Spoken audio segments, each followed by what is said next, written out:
Yes, Your Honor. All right. Statement on your seat. The state's next witness is Dr. Jennifer Burns.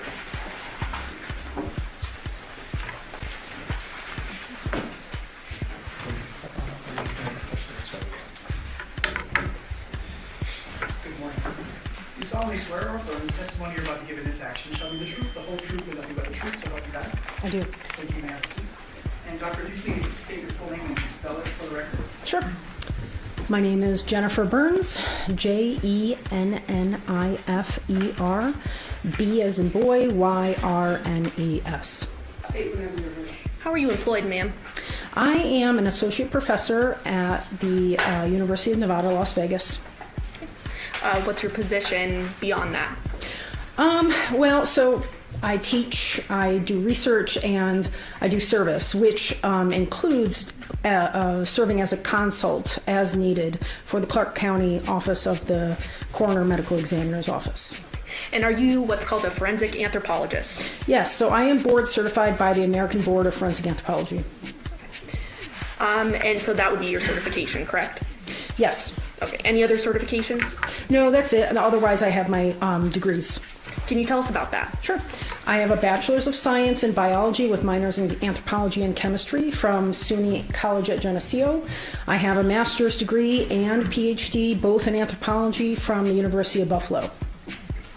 And obviously you have many degrees, certification. Do you also undergo training and things of that nature ongoing? Sure. So I regularly attend the American Academy of Forensic Sciences as well as the American Association of Biological Anthropology conferences, which isn't exactly training per se, but it's just demonstrating continuing education because that's where we get to see stuff before it's published.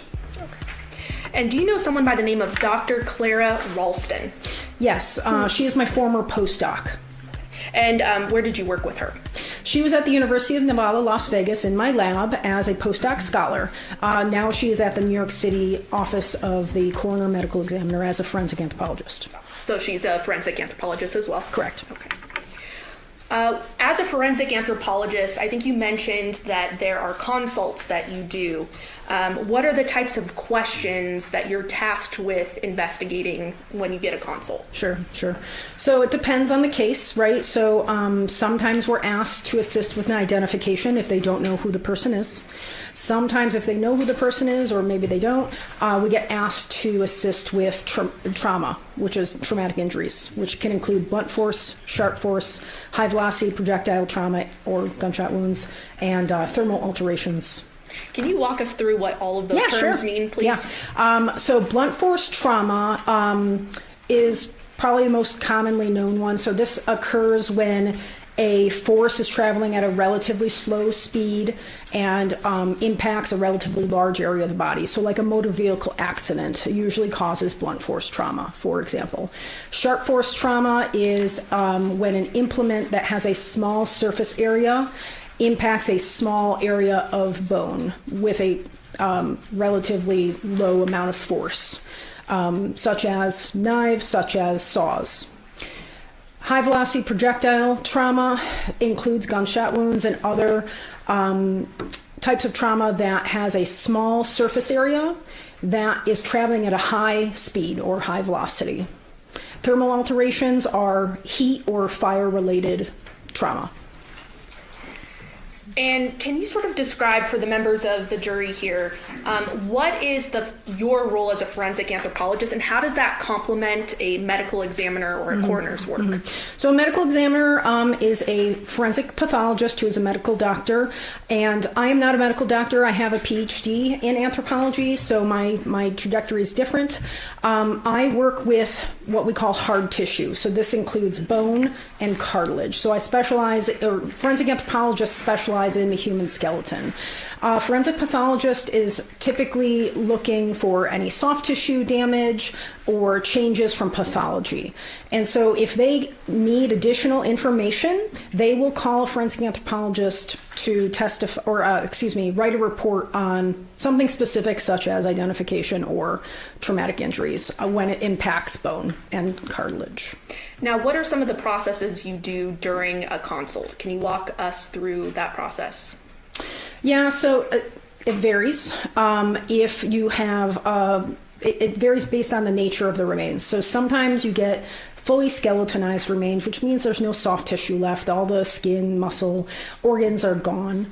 Sometimes you have fully fleshed individuals that have traumatic injuries, and that might include blunt force, sharp force, gunshot wounds, where the pathologist calls us in and says, okay, we have this, we want more information about it.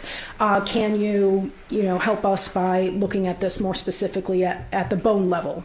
And we'll go in, we'll advise on how we need the sample or the specimen, and they'll move forward with removing it for us and providing it to us. So it basically depends on what the request is. Okay, so ultimately you get a request and Yes. you follow through with Correct. the request, and that request is typically a question that needs answering. Correct. Yeah. So Within your- sometimes it's tool marks. Sometimes it's is there trauma, or a lot of times is it trauma, or were they scavenged by a coyote? Right. So a broad range of things. Yeah, it's a broad range of things that we get asked with a very specific intent of like what they want an answer to. Now, you mentioned sharp force trauma or cases. About how many of those have you worked on in your career? I've worked on 64 cases with actual report that I've generated reports for. 2 of those were sharp force trauma. Have you ever worked on decapitations in your career? I've only worked on 1. And then I guess turning your attention to 2023, in your work, do you recall receiving a referral from the Clark County Coroner's Office in that year? Yes, I do. Okay. And did that referral include examining the remains of a Jonathan Willette? I didn't know the decedent's name at the time, but yes. Okay. But during your work on the case, you did develop what his name was, correct? Yes, correct. And you did an analysis of those remains, correct? Correct. Can you walk us through how you essentially got those remains and walk us through how that happened? Sure. So it was sometime in August 2023. I got a call from the coroner's office, and the doctor wanted us to come in and give our, feedback on what we could do with assessing tool mark analysis, because it was a sharp force trauma incident. So myself and my postdoc, Dr. Clara Ralston at the time, went down to the office. We looked at the decedent and told them, okay, well, this is what we would need for you to do, is to excise this portion of the neck so that we can look at it more specifically under our stereo microscope. And so they excised that part. They macerated it, which is removal of the soft tissue, in their office under Dr. Clara Ralston's supervision, and then those remains were then packaged, chain of custody was followed, and it was transported by Dr. Ralston to our lab. That is when we go through the intake records on our part to make sure everything is present, nothing has been tampered with, and so we unbox it, take photos of that process. Once that is all completed, that's when we start our analysis, and we keep detailed bench notes that inform our report. As part of conducting your analysis, are there photos taken of what you're examining? Everything. Yes, we take lots and lots of photos. So those include photos with a digital SLR or digital camera, as well as with a microscope, which is called a stereo microscope. It's not like what you would traditionally think of as a microscope. It's looking at a higher or a lower level magnification. And prior to testifying, you did look through I did. This package. Yes. Many photos here, correct? Yes. Okay. Your Honor, permission to publish. Yes. These are all in your name? Yes, Your Honor. Okay. By stipulation between the parties. Yes. Showing states 495. What do we see there? Yeah, so that is the paper bag that the remains were transported into our lab. That is a picture of the inside of our lab. So it's an unopened, stapled bag with the case number on it. And so that we take right before we open the bag to show the bag is unopened. This is how it arrived at our lab. Then showing you 496. Mm-hmm. Is this the inside of the bag you just mentioned? Correct. So that is the inside of the bag. The staples have been removed. A little dark, but 498. do we see that there are contents to this bag? Yes, And would those be the samples that you had requested from the Clark that's County correct. Coroner's Office? Yes. So you've unpackaged these items. What do you do next? Yeah, so once everything is unpackaged, that's documented, we start our report writing and our bench notes. We date everything, we say who's there, and then we describe the remains of what they look like. So these were macerated, again, that means the removal of soft tissue. So the bones look a little different because they were processed. So we describe what they look like, the exact anatomical position that, or the elements is what we would call them, the exact skeletal elements that we have, and anything else that we observe during that process. Specifically, do you recall which items you were examining? Yes, so we had possession of, so these are cervical vertebrae, which are parts of the neck, which is, so I brought this as a specimen so you could exactly see what we're looking at. The neck. Do you mind actually stepping closer okay. to the jury just so that they Sure. can see what you're pointing to? I think that might be helpful. Yes. Okay, so this is the head. The head meets up with what we call the cervical vertebra, which are 7 vertebrae that make up your neck. And that lets you go all around with your head, right? And so what we had possession of was, so this up here is C1, which is cervical vertebra 1, 2, 3, 4, 5, 6, 7. So we had part of part of cervical vertebra 2. We had almost all of 3. We had 4 and part of 5. And so this was the part that was removed, was from 5 up to the part that we didn't have anything above that. So these were the ones that we didn't reveal. The C3 primarily for the trauma analysis. Is there anything interesting about the front of the skull based on your analysis after just pointing to those vertebrae that you think is important to note? The front of the skull? So the front of the neck. Well, so the anatomy of the neck is complex, just as the rest of the spinal column. So the bones of the neck meet up at many different joints. So we have joints back here. We have a joint up in the front as well. And so when or if you were trying to take this apart, like if we were learning in a classroom, I would take this apart, right? And I'd show you all the different I can pass these around, so they can see that. Okay. So these are 2 different examples of cervical vertebrae. So you can see how small they are. That's when you see these pictures, they're going up a lot. So that's cervical vertebrae 2 and 1, or excuse me, 2 and 3, which is where the cut marks go through, are those 2 vertebrae. So the complexity of the joints between your vertebrae make it difficult to take them apart. And they're very, very sturdy, which is why when you move, your spinal column is like the base of like all of your movement. And so there's many different joints here that make it complicated to actually remove or take them apart. But not impossible, correct? No, not impossible. All right, if you don't mind taking a seat, doctor. So you mentioned that obviously a lot of photos were taken during your examination. Was there a grouping of photos that had annotations on them as well?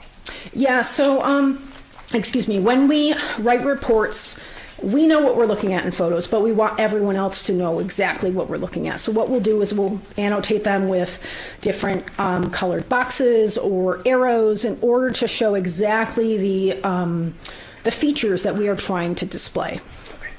Now then I am going to publish State 603. Can you describe for the members of the grand jury what we're seeing here and what was of note during your analysis? Yeah, so this is cervical vertebra 3, which was being passed around. So you see how small that is when you're handling it, right? So that's blown up a bit because it's on a screen. But what we're looking at is the sharp force trauma that was analyzed for tool mark analysis on this bone. So the white boxes are in 5 different parts. Those represent what we I guess you'll probably ask me about this, what we determined was caused by a mechanically powered saw. So those are shaved off and polished. It's hard to see because it's such a small bone. The arrows, the orange arrows, are pointing to an area where there are incisions or cut marks that were not made by a mechanically powered saw. And so there's two different features there, which is what this overview is picturing. The other thing in this image is there's a tiny part of C2, or the cervical. There's actually a mouse in front of you, so if you want to hover. Please do not click it. I will not click it. Take care of everything. I was informed beforehand not to do that. Yes. Yes. So this, can you see that? Yeah. Okay. This part right here is the bottom, or the body of cervical vertebra 2, which also got passed around because it meets up with C3. So this is the bottom of C2. It has it has sharp force trauma through it, which is, and it's still articulated, or it still meets up with C3 here. These parts here in the white boxes are showing, again, that polishing that we saw in our analysis that's consistent with a mechanically powered saw that made those marks. And the orange arrows here and there, 3 different parts, are showing incision or cut marks made by a hand-powered implement. So just to stop you there, Doctor, Yeah. 2 separate implements we see evidence of here. Correct. And what is the evidence that you see to make that determination? Yeah, so there's a fair amount of, we use a lot of, verified experimental research as well as case studies to back up our findings based on the features of the defects, which is what we would call these. So there's defects in bone, meaning it does not look like it's anatomically normal. I'll start with the hand-powered tool, or the cut marks from that, with the orange arrows. So those, can you show some of the other images? Because those will be more helpful to show. Absolutely. Showing how we determine that. 604? That's good. Yep. Okay. So that small area is the small, I don't know who has the C3 anymore. Yeah. Okay. Can you tell us about that? I can tell you exactly where it is and what you're looking at. All right. Is there a way for me to show them besides just, do you want me to just point? Point? Okay. Whatever you prefer. Right. So this is C3, and it's specifically between my fingernails. This is how small the area you're looking at. So this is a joint with C2, which is above it. So this meets up with C2. This is a joint. So you're looking at horizontal ridges in this joint right here. Okay? And those are very uneven and they're not parallel. You can kind of see, like, okay, they're all over the place. And so that's typical of a hand-powered instrument, not a mechanically powered instrument. And that's how we determine, okay, that's a hand-powered instrument. It's the striations, which are kind of those scratch marks you see running across the screen, are all over the place. If it were mechanically powered, you'd expect it to be more uniform. The other thing you see with the black arrow, I don't know if you can see that very well. We'll point it out now that you know the area we're looking at on here. So here are the what we would call striations or grooves, which were made by a sharp implement or a point, something that has a bevel, and all knives have bevels. That's how you make your cut marks. Right here, where this black arrow is pointing, is so the direction, we can tell that the direction was from the back to the front, and it was with a hand-powered implement, because this right here is a chip. Do you see that kind of triangle? It's not a perfect triangle. Kind of yes, right underneath the arrow, right correct? Right underneath that. That's a chip. So that's called exit chipping. So when you're cutting something, sometimes you pull the implement out and a chip will fall off. So that's showing the direction of the implement. And I just want to stop you right there. So we're able to see that this implement was back to front. Is that correct? That's correct. So that was back to front. Again, back is, back here. So it was the implement was traveling in that direction. Okay. And that's based on your examination with a microscope Yep. of the grooving. Correct. Showing you 605. What is of note here? That's the same area. So now instead of looking at that little joint from what we'd call posterior or the back, you're looking at it from the side. So specifically this little arrow right here, this is a very small area. So the scale isn't showing up very well here, but this is less than a millimeter, which is, I don't know, I can't do it. It's like that, very small. So this here is a V shape. You can see it's a V-shaped defect. We call that a kerf mark.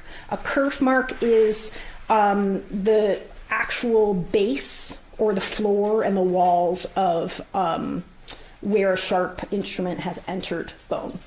Okay, so it kind of looks like a trough, or I don't know how else to describe that. It's a V-shaped defect, and so you see the floor comes to a point, and you see the walls make a V. So that's typical of a non-serrated or serrated knife. So saws have larger, like their tooths are spread apart for the most part. The only other saw that could make this is a very fine tooth bow saw, but it's most consistent with a non-serrated or serrated knife because knives come to a bevel, and that is a V shape. So it would be handheld but not powered. Correct. Is that what you're saying? Yep. It's a hand. So yeah, all of these evidences that you're presenting, the photos, this is like very clear that, you know, the cross section of the implement was a V shape. It's consistent with a knife, and then the way the striations are going across the joint are uneven and they're not uniform, and that's again consistent with a hand-powered implement. So we're still talking about hand-powered implement. Yep, we're correct? still talking about one of the tools that was used. Okay. Showing 606, what do we see there? Mm-hmm. Okay, so that's the bottom of C2. So you're looking at C3 in I keep forgetting I can use this. Yeah, use the mouse. So this is cervical vertebra 3 that you can see in the background. This part here is, again, the bottom of cervical vertebra 2 that was left on top of C3. Now, this right here is a piece that is missing. Again, I referenced exit chipping earlier in the other slide where you saw the little V shape. This is also a little chip that exited. This shows you directionality again. So this is the front of the body where this is. So this is the anterior front of the body. So you're looking like in the front here. You can't see it very well because the skull's on top. But that means the direction was from back to front, and the chip exited towards the front of the body. So again, showing directionality. Correct. Showing you then 607. What do we see here? Mm-hmm. So these again are striations. These are incomplete cut marks or incisions that you see the orange arrows pointing to. So this again, C3 here, this is the back of the body. This is where the back is. You're looking at, again, a very small area we call it the lamellar. It's just a little piece of bone that covers your spinal cord. So it's right here that you're looking at. And so the cut marks, if I just put my fingernail in there, they're probably smaller than that, but they're right here. So the other cut marks were here. These are here. And so you can see there's a couple different areas that the hand-powered, non-serrated or serrated knife would have hit. Thank you. Mm-hmm. So, in analyzing these remains, you were able to determine that 2 implements were used. Is that right? Yes. Okay, and they were what again?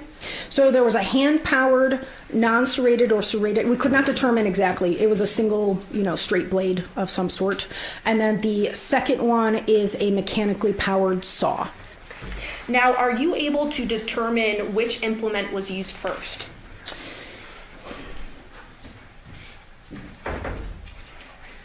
Well, so let me pose it this way. Hypothetically, how hard is it to cut through bone with a handheld knife or cut through a neck?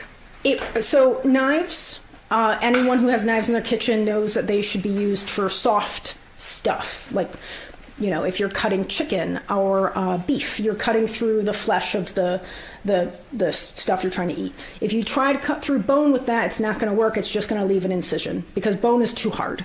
So I don't want to say it's impossible because there are bones that if you used enough force, maybe. But saws are made for a reason. Saws, the teeth are such that they are made to cut through hard material such as wood or bone. That is their job. And so when they're actually going through bone, they're creating a waste material by, if anyone has cut, you know, wood, you know that it creates wood chips. Okay, when you're actually sawing through wood. So I don't want to say it's impossible, but it's very, very difficult to cut through bone with a run-of-the-mill knife. You would need a tremendous amount of force with a handheld knife, right? In order to cut through bone? And a lot of persistence. Okay. Now, how about a powered saw? So mechanically powered saws are made for ease of use, right? So that saves you time, and it is doing the work of the energy transfer for you. So when you're dealing with a hand-powered implement, you are the one supplying the energy. A mechanically powered instrument, such as a saw, is producing the energy for you, which is why you need a battery or some other power source, right? And so it's doing the work for you and doing the cutting part, or what we would call the, you know, because when you're cutting something, it's like you go back and forth, but a mechanically powered saw is doing that for you. So that is going to make it a lot easier because you are not exerting force yourself or energy yourself. The instrument is doing that for you.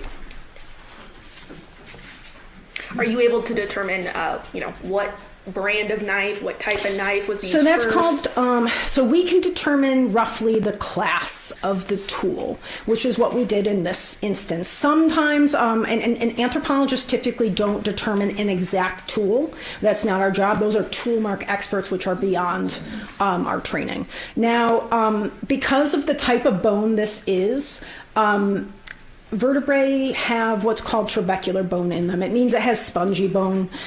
When you look at a cut mark, can I pass this around? Up to the judge. Okay. So this is, I think it's cow bone. It's not human. Promise. So this But is it still symbolic of what a human would look like? Yeah. So this is symbolic of what bone looks like when it's cut through. So this is a saw mark through what we call cortical bone. Cortical bone is very thick. This is a long bone. But cervical vertebrae don't look like this. They have what's called trabecular bone, which looks like spongy bone, so it's a sponge. So if you want, does anyone want to touch it? You don't have to, no. But you can see the striations in there too, and you can feel the cut mark itself. But that's cortical bone. That would have been, that's easy to determine, or relatively easy, assuming you have the right parts, to determine further what the type of saw that would have been used for.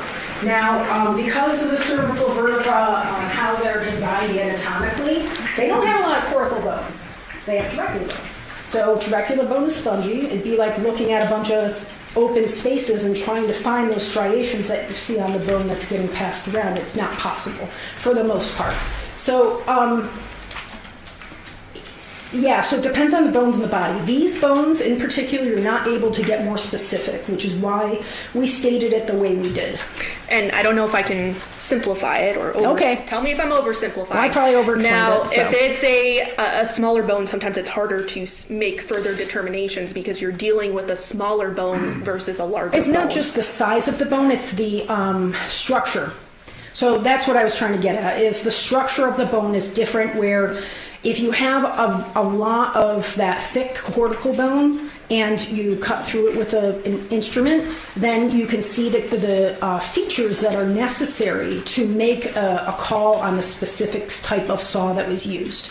These do not have that type of structure because they're small and because they are primarily made of trabecular bone, which is spongy bone, which is some of that you saw in the images too, where you saw these air spaces that were in there. That's the trabecular bone that has been exposed.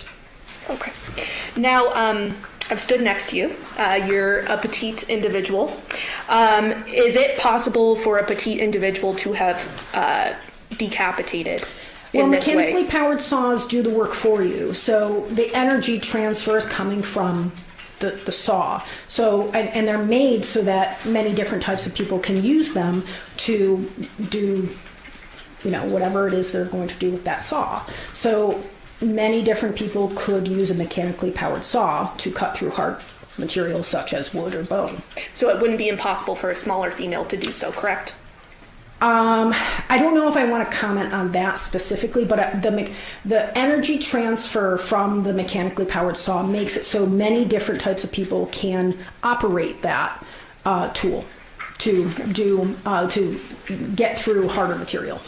But there's females and males that Yes. use that tool Oh, yeah. in life, Mhm. correct? Yeah. And they're able to do so. Yes.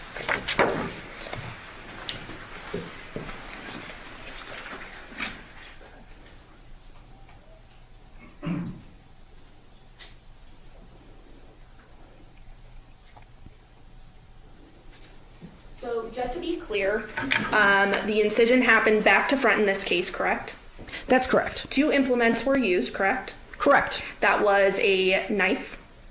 Possibly a knife. There is a very slight chance it could have been a very fine-toothed bow saw, but it's likely a non-serrated or serrated knife. Okay. And that was based on your conclusions, right? Yes. Okay. And then also a powered saw, correct?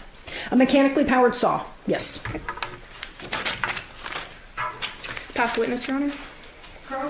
Yes, thank you. Dr. Burns, let me just preface my questions of you that we take no issue with your findings. Okay.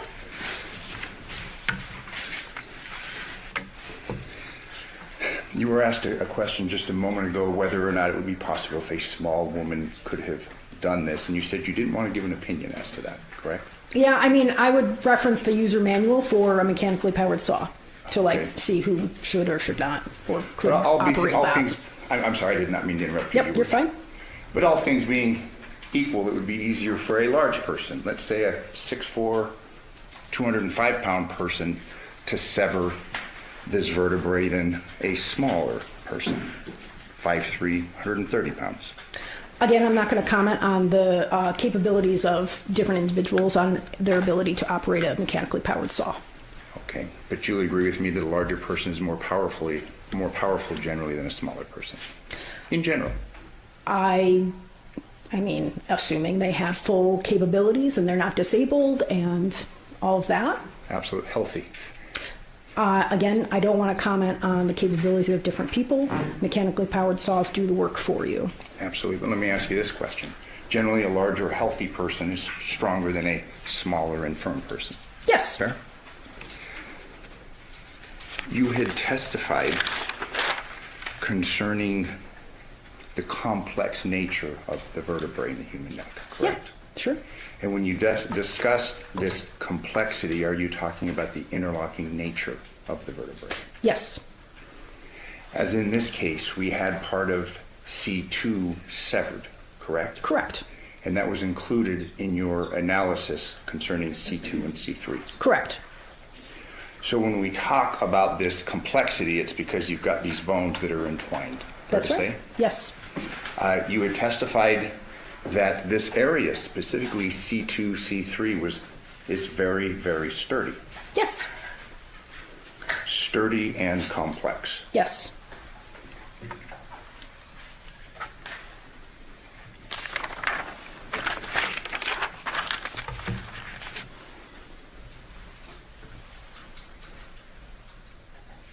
This knife, obviously, you were not given any sort of a sample, and you said that's beyond No, your area of that's correct. expertise. No comparisons. Correct.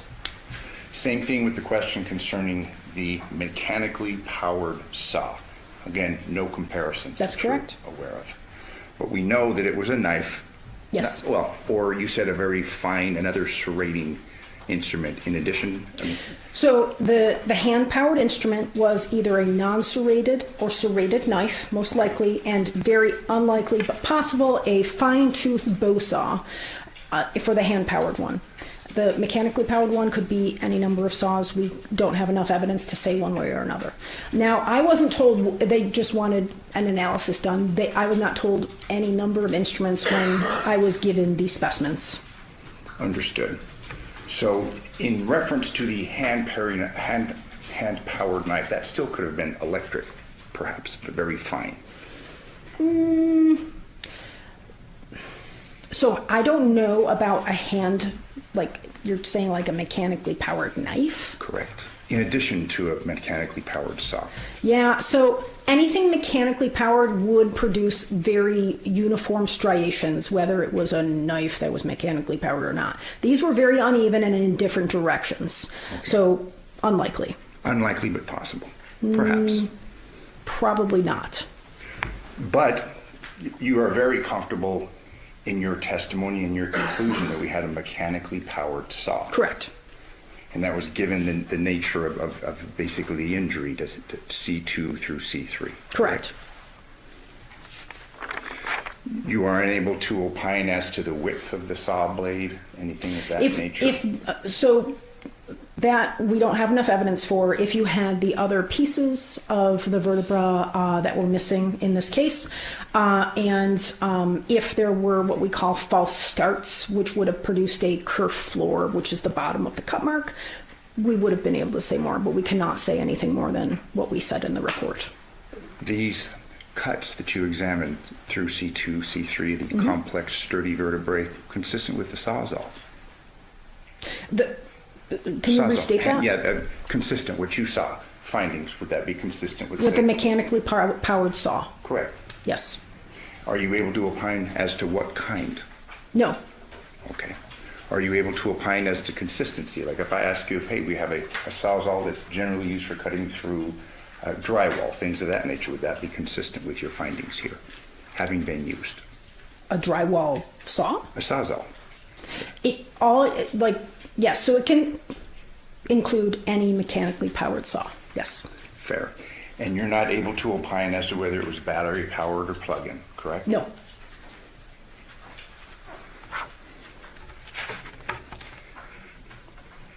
Are you able to opine as to the amount of time this may have taken?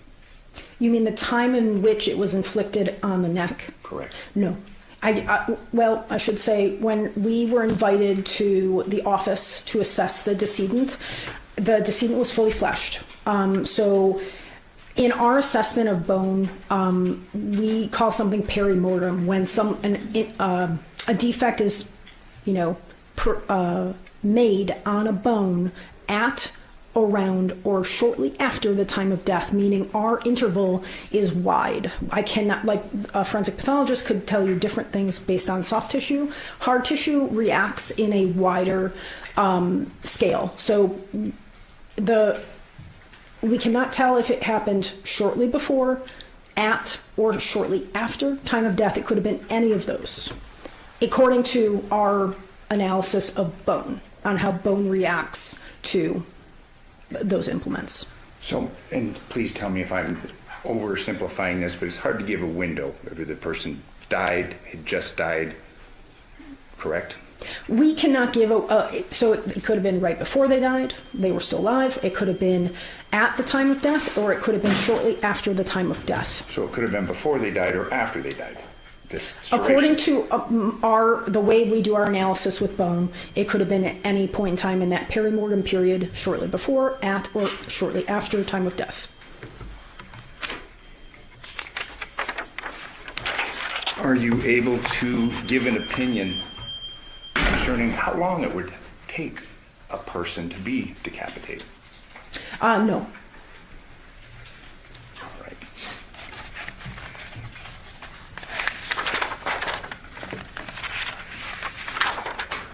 You authored your report in reference to your findings November 20th, 2023? Correct. Thank you. I have no further questions. Any reason to state? Yes, Your Honor, court's indulgence.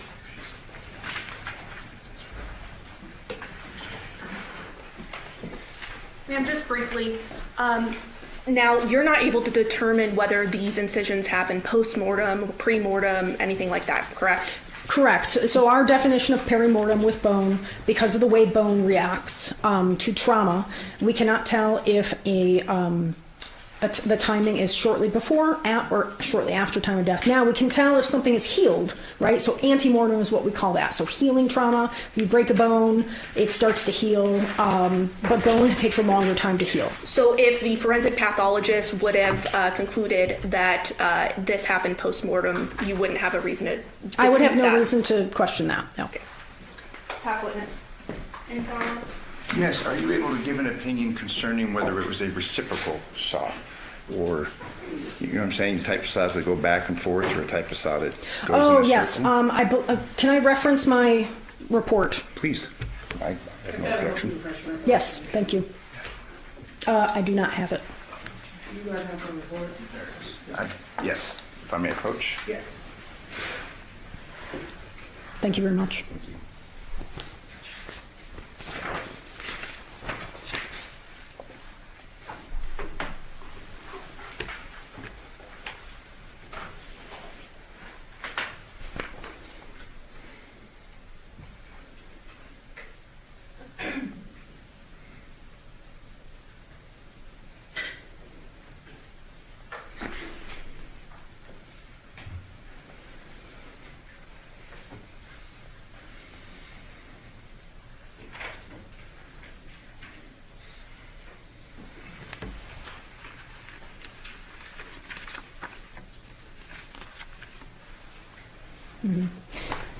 Yeah, so because, again, of what I talked about earlier, the structure of this bone, it has very little cortical bone, or that really, actually, who's got my cow bone over there? Okay, yeah, thank you. Because of the structure of the bone itself, we are not able to say further what type of saw it is, so it could have been any type of mechanical saw. So you're not able to opine as to the speed of the saw, anything of No. that nature either? Or No, whether because it was- there's very little area that is cortical bone, which is where those features would be observable, but because of the type of bone, we didn't have enough evidence to say one way or another. But again, and just finally, my final question in reference to this complex nature of the Sure. cervical spine, small but sturdy. Yes. correct? Thank you. No further questions. Any comments, State? No further questions, Your Honor. Do the ladies and gentlemen of the jury have any questions for this witness? Okay, seeing no response, no other excuse, thank you very much for your testimony today. Thank you. State, would you mind gathering her? Yes. Never mind, I don't know.